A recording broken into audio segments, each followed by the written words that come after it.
Hi, welcome to our channel where we share the most intriguing stories. They thought the land was forgotten, that the heir would never return, that a signature scribbled by a dying man no longer breathing would go unnoticed. But when Austin Meredith came back, he didn't just bring memories, he brought war, and this time the dirt would remember every footprint. I hadn't been back to Teller County in over a decade. 12 years, to be exact, since I'd last set foot on the land where I spent most of my childhood summers chasing frogs, helping my uncle fix fences, and learning how to read the sky like a weather map. Life pulled me in a different direction. Denver, job after job, and eventually a solid career as a land surveyor. But the letter that arrived 2 weeks ago changed everything. It was a thick envelope with my name handwritten on the front. Inside was the formal notice of my Uncle John's passing. Alongside it, a notarized will, a letter from his lawyer, and a deed. 20 acres. Mine now. Just like he'd always said it would be. No disputes, no liens, no conditions. I was the sole heir. I drove out early on a Thursday. My old Tacoma packed light, just a duffel, my surveying kit, drone gear, and a battered field notebook with some of Uncle John's old sketches and notes I'd kept for sentimental reasons. The highway thinned into winding 2 lanes the deeper I got into Teller. Mountains loomed in the distance, yellow aspens shivered in the breeze, and the cell signal evaporated. God, I miss this kind of quiet. The entrance to the property was exactly how I remembered it. An old split-log gate, half rotted but still standing, leaning like a drunk against the post. Beyond it, a gravel path curled down into the tree line where the ranch house waited. Only this time, the gate was blocked. 2 white Ford Explorers were parked right across the entrance, lights flashing a dull amber. Both vehicles bore bold decals, Suncrest Ridge HOA enforcement. 2 men stepped out as I pulled up, sunglasses, buzz cuts, radio earpieces. One of them even had a clipboard. It felt more like I was pulling up to a checkpoint in a war zone than coming home.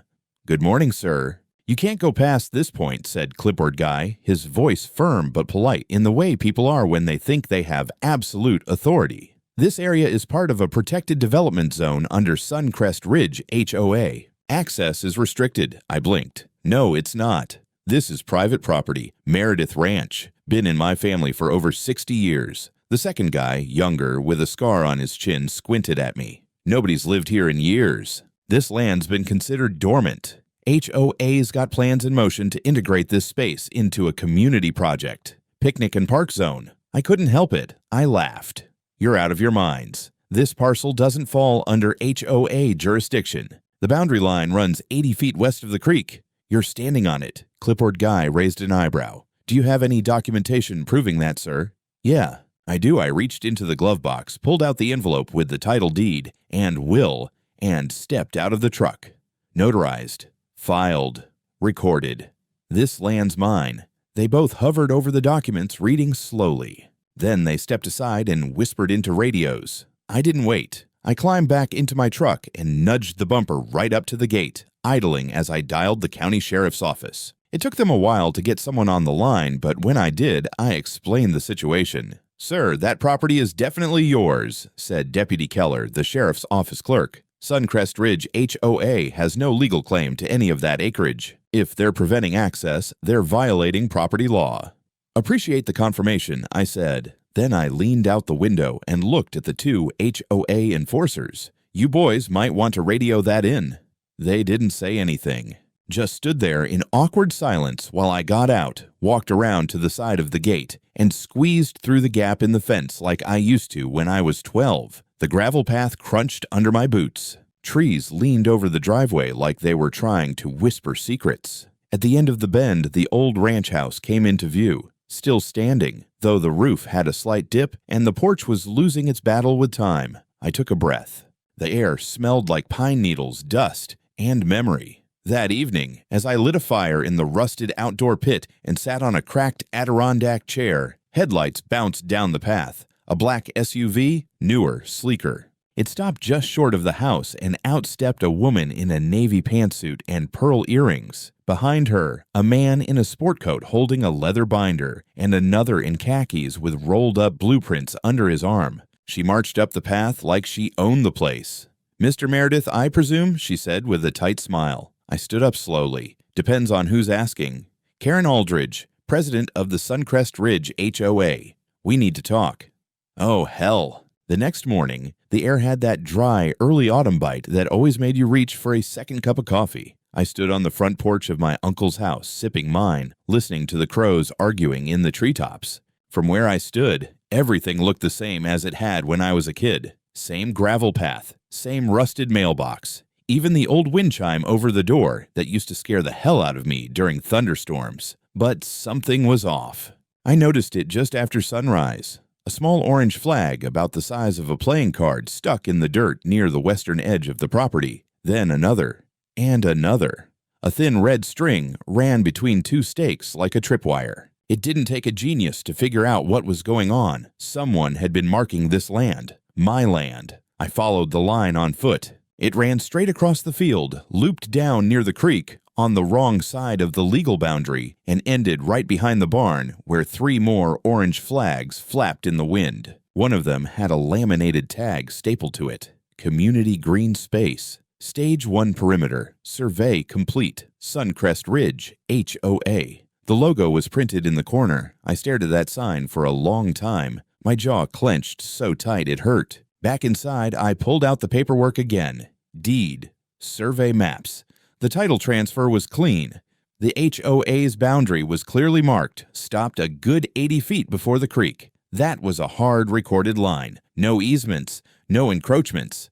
But these markings, they were on my side of the line, and not by a little. By 12, maybe 15 feet in some spots. This wasn't a misunderstanding. I drove into town straight to the county recorder's office. Small place. Looked more like a DMV than a seat of land law, but the folks were helpful. I gave them my parcel number and asked if any modifications had been filed in the past 2 years. Oh, sure, the clerk said casually, clicking through records. There was a proposed zoning overlay from Suncrest Ridge HOA last spring. They filed it under a public use expansion clause, I think. Hold on, I'll print it. She handed me a 7-page packet stapled at the corner. My parcel, Lot 14, Block 3, was highlighted in yellow on page 3. It was listed under Community Green Corridor Phase 2, marked vacant/inactive asset. There was even a note in the margin, no known heir, subject to county absorption per code 53-9C. I stared at the line, no known heir. My name was already on the deed. Who submitted this? I asked, even though I knew the answer. She flipped to the cover page. Karen Aldridge, president of Suncrest Ridge HOA. That name was going to be carved into my molars before this was over. I left the building with my fist clenched around the packet and went straight to the county assessor's office, where I requested the grant application tied to this community park project. The guy at the counter was helpful, but clearly annoyed to be dealing with something this messy. Still, he handed over a scanned copy. I leafed through it in the parking lot. There it was, a federal funding request for $2 million to develop an integrated greenbelt through underutilized and transitional property at the border of Suncrest Ridge. And there, on the 3rd page, was a signature from my Uncle John. Meredith, dated exactly 32 days before he died. The only problem? He was in hospice by then, unconscious, non-communicative. I called the hospice facility from the lot. The nurse manager was polite but firm. Mr. Meredith was non-responsive after mid-January. He was on full palliative sedation. No verbal communication, certainly nothing like signing legal documents. Fucking hell. Back at the property, I walked the perimeter again. That red string, they'd moved the HOA fence line in. Subtly, but enough to eat into my land. Posts had been resunk, and there were new lights, solar-powered HOA standard issue, on 3 of them. And guess what? All of them were on my side. That night, as I reviewed footage from the trail cam I'd set up earlier in the week, a dark SUV rolled slowly past the edge of the property just beyond the barn. Lights off. I watched the video 3 times, zooming in on the license plate. It was blurry, but I recognized the make and model, the same SUV that dropped Karen off the day before. The next morning, while I was tightening up the old wire fence on the southern edge, a silver Mercedes pulled up on the public road and idled with the window down. A man in his early 40s stepped out, button-down shirt, leather loafers in the mud, big smile that didn't reach his eyes. "You Austin Meredith?" he called. I nodded slowly, standing upright and letting the fence tensioner unwind. He pulled out a card. Michael Stroud, project architect. I'm working with Suncrest Ridge HOA on the expansion. Heard you were out here. Yeah, I said, not taking the card. You hear I own this land too? He chuckled. Well, that's technically still under review. A lot of legal ambiguity around this parcel. Paperwork's a mess. Karen assumed it was unclaimed, but I'll be honest with you, man to man, this park project, it's already been promised. City meetings, county meetings, everyone wants this. I wiped sweat from my brow, eyes locked on him. I'm here to make a fair offer. Cash sale, clean break. You can walk away now before it turns ugly. I've got buyers lined up if you're willing. How ugly? I asked. He shrugged.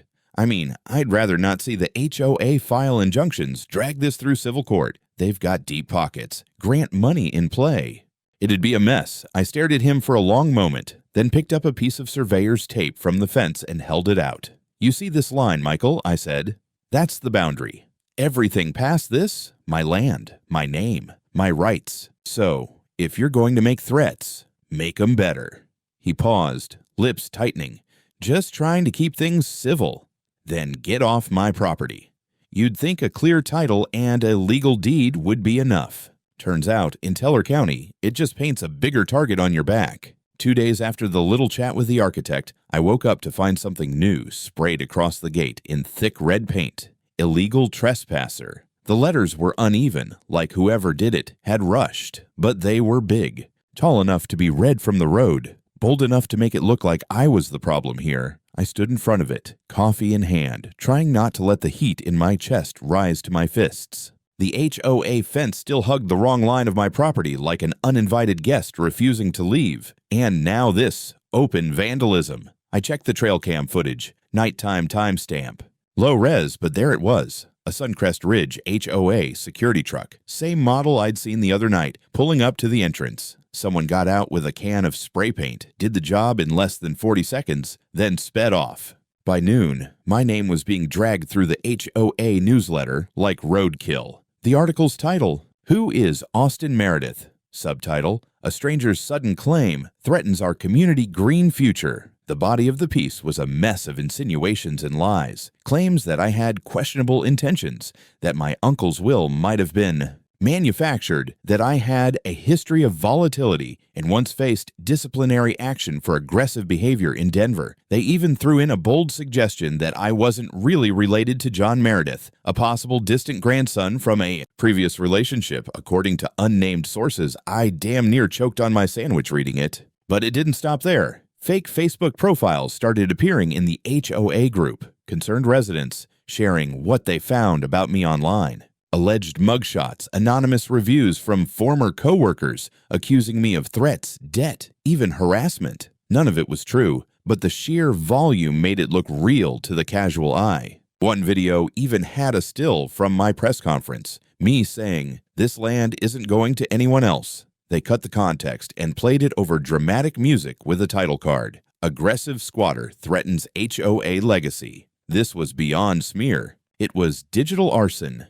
I dug in, spent hours reverse searching profiles, IP logs, metadata. The HOA newsletter's online portal had an upload log tied to a static IP from inside the Suncrest Ridge administrative office. Rookie mistake. One of the bot accounts accidentally posted from the same IP as Karen's personal campaign blog. Another shared a drive link that led to a folder titled Meredith_dossier_final. Classy. I forwarded everything to my attorney in Denver and then to a journalist I knew at a mid-sized online outlet in Colorado Springs. She said it would take a few days to verify, but she was interested. Meanwhile, I kept getting visits. One night, I heard something thud on the roof around 11. I grabbed my flashlight and came outside just in time to catch a shadow ducking behind the barn. I fired up the drone and sent it up over the ridge. Within seconds, the camera locked onto a figure crouched in the trees. Guy in an HOA security jacket, holding a paintball gun. What the hell were they planning? Redecorate the shingles? I caught him on the drone feed, clear as day. He spotted the red light, panicked, and bolted. I saved the footage, time-stamped it, and sent it to the sheriff's office. Again, they said, "We'll look into it," which meant they wouldn't. The next morning, I drove into town and printed 3 signs: private property, under video surveillance. Trespassing will be prosecuted. Violators will be filmed and published. Then I went to the hardware store, bought motion lights, mounted new infrared cameras, and doubled the drone patrols. I even installed solar-powered speakers that played loud barking sounds when motion was detected near the perimeter. Petty? Maybe, but it felt good. A couple of neighbors drove by slow that afternoon.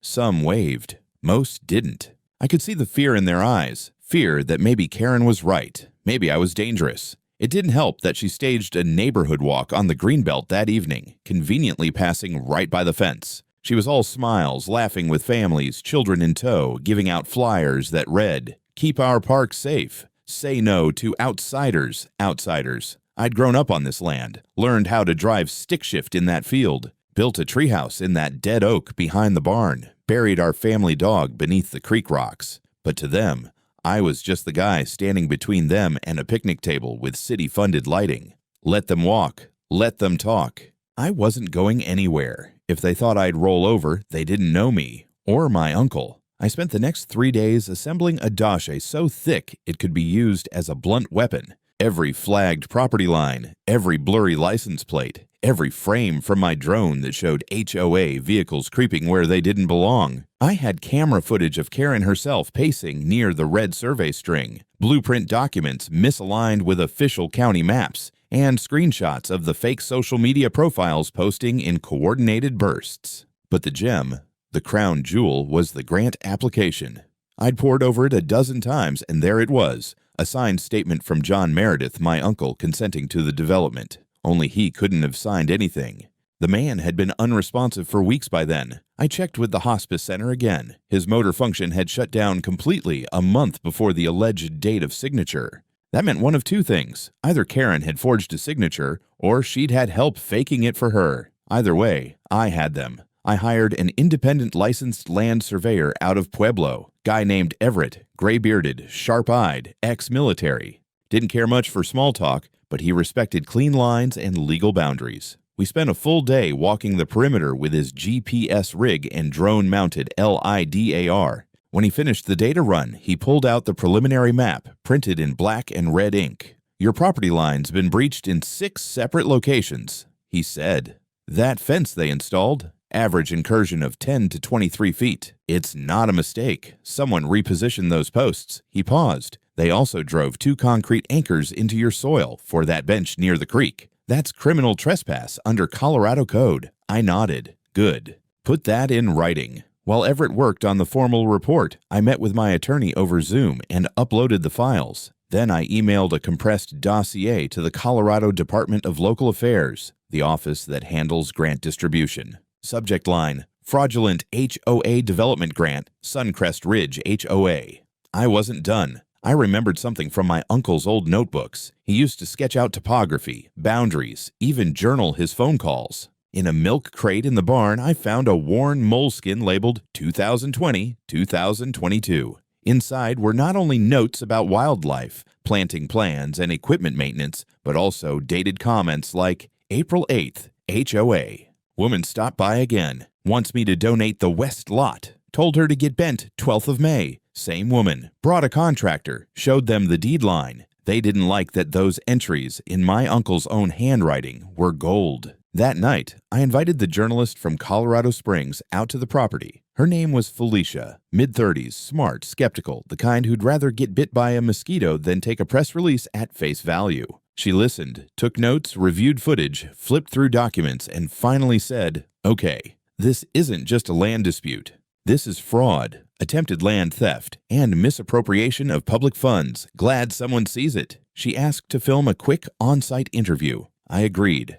We stood in front of the creek where the bench had been installed, half of it already rotting like everything else Karen touched. "What's your message to the HOA board?" she asked, camera rolling. I looked dead into the lens. "You don't get to steal from the dead and lie to the living just because you think you can. This is my land. It always was. And I'm not leaving it aired the next night." The reaction was instant. Emails started coming in from other residents in Teller County, people who'd been bullied, pressured, or misled by HOA boards. Some even mentioned Karen by name. A man from the neighboring subdivision wrote that she tried something similar 5 years ago, offering to absorb his back pasture into a trail system, then having it quietly fenced off while he was hospitalized. The online article blew up. Reddit picked it up. Twitter, or whatever it's called now, had a thread with drone screenshots and Karen maps comparing HOA claims to real GIS data. The kicker? Someone sent me an internal email thread, leaked from a grant reviewer at the Department of Local Affairs. Suncrest Ridge HOA has a prior flag on record for false zoning statements.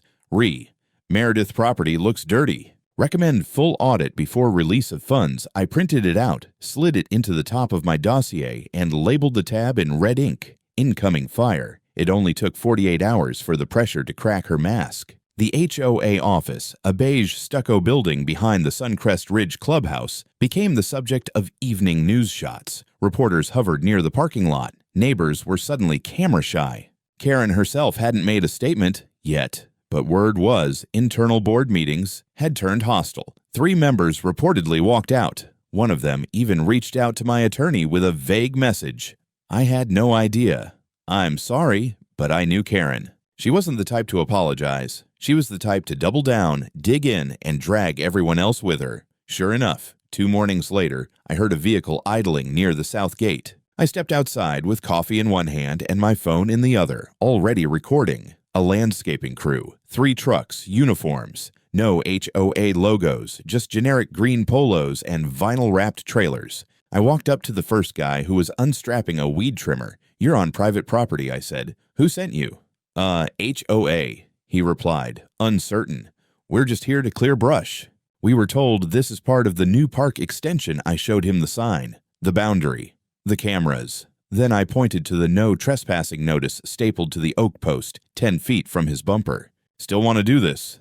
He raised his hands and stepped back. The rest of the crew packed up and left without a word. By mid-afternoon, Karen arrived in person.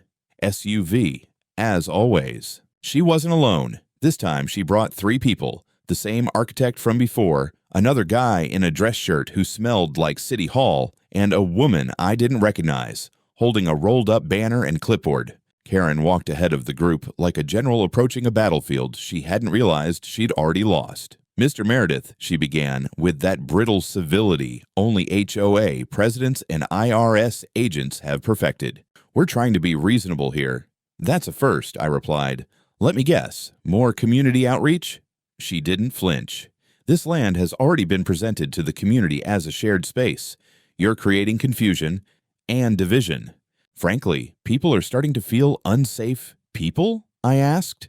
"Or just you?" Her jaw tightened. The woman with the clipboard unrolled the banner between 2 stakes. They hammered it right into the dirt. "Suncrest Ridge Future Park. Built for all. Stay tuned for community events."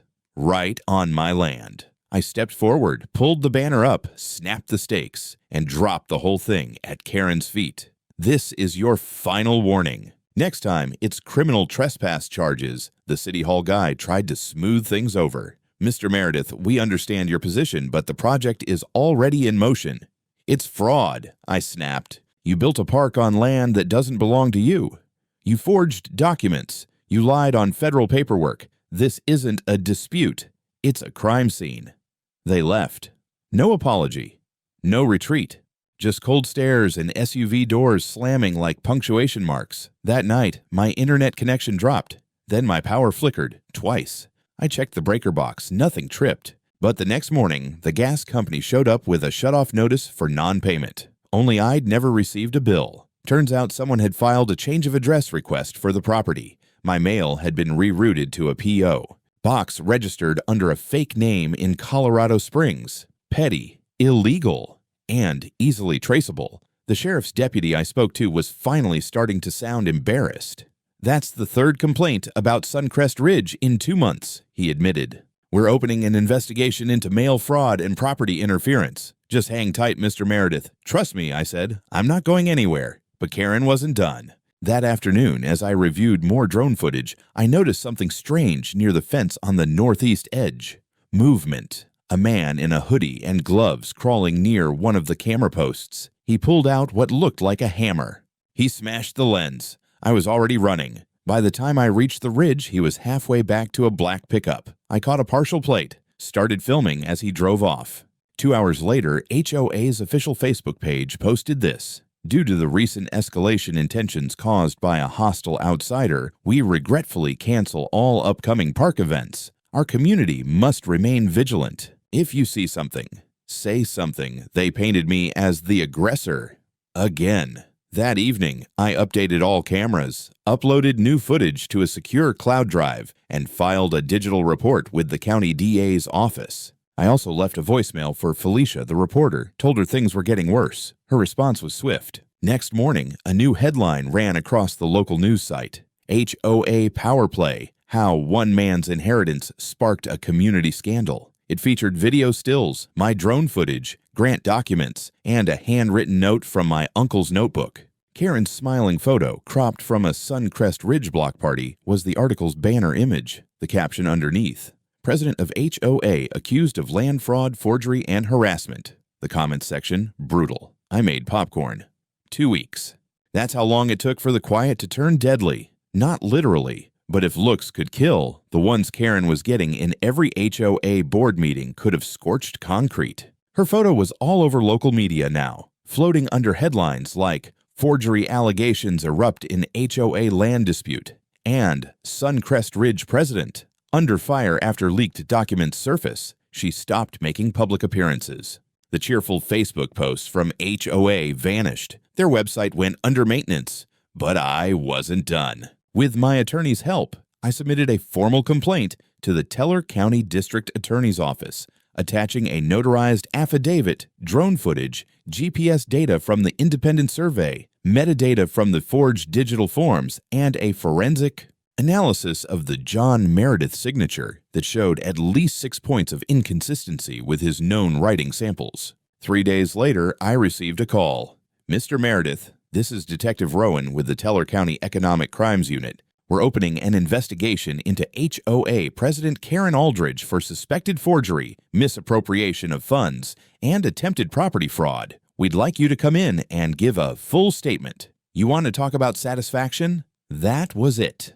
Right there. But I wasn't about to sit on my hands waiting for a courtroom date. I contacted the grant committee directly. They'd already frozen disbursement to Suncrest Ridge pending a full audit. But when I mentioned the forged hospice-era signature and the false zoning overlays, their tone shifted. This may qualify for full federal oversight, one of the officials told me, and potential criminal referral. Then came the cherry on top.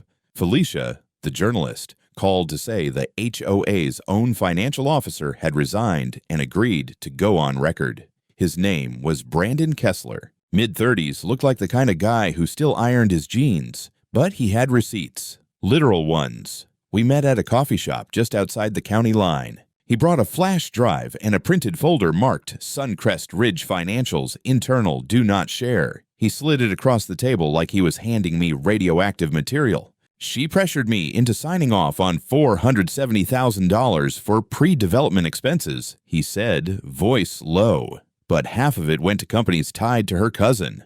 One of them doesn't even exist. And the rest? He shrugged. Materials that were never delivered. I tried to raise flags, but Karen shut me down. Said it was all part of a long-term vision. Did you know about the forgery? He hesitated. Not until I saw your uncle's name on that grant form. I knew he was dead. I did the books when the HOA sent flowers. We both sat in silence for a while. I felt a strange mix of vindication and nausea. Brandon wasn't a good guy, but maybe he wasn't entirely rotten either. The next morning, HOA received a subpoena from the Teller County Grand Jury. The news broke within hours. One of the board members resigned live during a community Zoom meeting. A leaked recording from that call showed Karen trying to blame an internal error for the forged signature, only for another board member to shout back, "We told you not to go through with it." By now, my property had become a kind of no man's land. The fake HOA lights were off. The trail signs had been pulled. The picnic bench by the creek had mysteriously vanished overnight, probably yanked in panic. Even the security truck that used to lurk near the fence line stopped showing up. But Karen still hadn't quit. That was the thing. I knew her type. Power wasn't a job for her, it was an identity. So I wasn't surprised when just 2 days later she showed up on my land again. This time she brought a demolition contractor. Big guy in a vest. Backhoe parked nearby. I was in the barn reviewing aerial scans when I heard the rumble. Came out just in time to see them unloading stakes and paint cans. "Back away from the property," I shouted, phone already recording. Karen turned. No pearls this time, just sunglasses and fury. "This land is being cleared for Phase 1, she snapped. "You've had your tantrum. The board is moving forward." "Karen," I said, stepping closer, "you are trespassing. Again. I have it on video. I have 6 prior incidents documented. Do you want to add a 7th before the indictment drops?" She didn't even blink. "You're bluffing." That's when I heard the second engine. Police cruiser, blue lights, gravel kicking up behind it. Karen turned. 2 deputies stepped out, one of them holding a warrant. "Karen Aldridge," the taller one called. "You're under arrest for forgery of legal documents, fraudulent misappropriation of HOA funds, and criminal trespass. Please step away from the equipment." For the first time since this circus began, she looked small. No words, no yelling, just frozen, pale.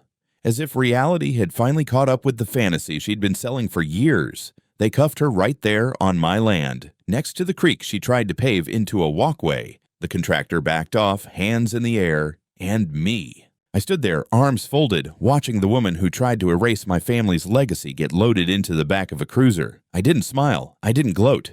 But I will say this. It never felt so good to stand completely still on ground that no one else could touch. The courtroom smelled like varnished wood and stale carpet cleaner. Karen sat at the defense table, posture rigid, like a mannequin left in the rain. No more sunglasses, no sharp suit, just a muted gray blazer and that exhausted, bitter look people get when they realize the cavalry isn't coming. I sat across the aisle next to my attorney, suit pressed, back straight, hands calm. I wasn't here to gloat. I was here to finish this. The trial took 3 days. The prosecution brought everything: forged documents, bank transfers to shell companies, the altered grant maps, even a video of Karen pressuring Brandon Kessler during a closed HOA budget meeting. Brandon testified in person. The man looked like he hadn't slept in weeks, but his words were clear.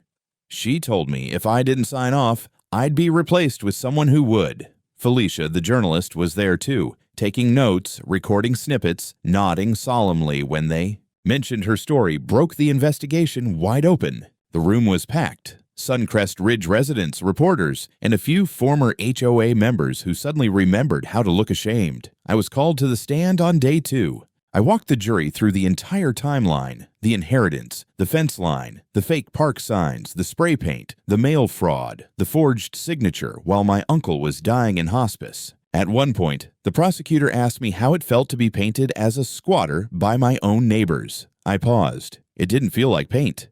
It felt like fire, and it was meant to burn my name out of my own history. Karen flinched. In the end, the evidence wasn't just overwhelming, it was surgical. The jury took less than 4 hours. Guilty. Forgery of legal documents, criminal trespass, fraudulent misappropriation of HOA funds, attempted unlawful annexation of private land.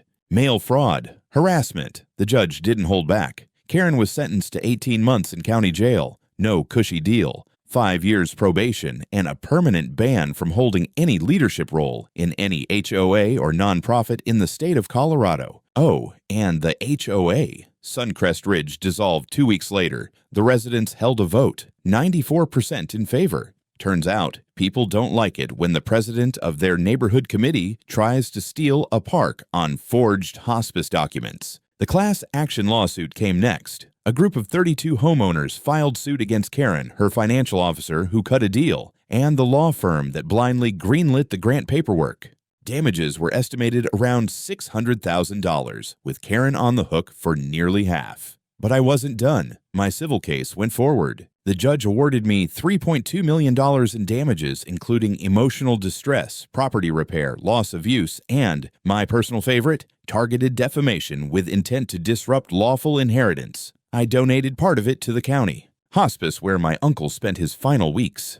They named a garden bench after him, the real kind of bench. No grant money, no fake community project, just polished oak, honest brass plaque, and a view of the mountains he loved. As for the land, I rebuilt the original split log gate, had a crew come out and move the fence back to its rightful place.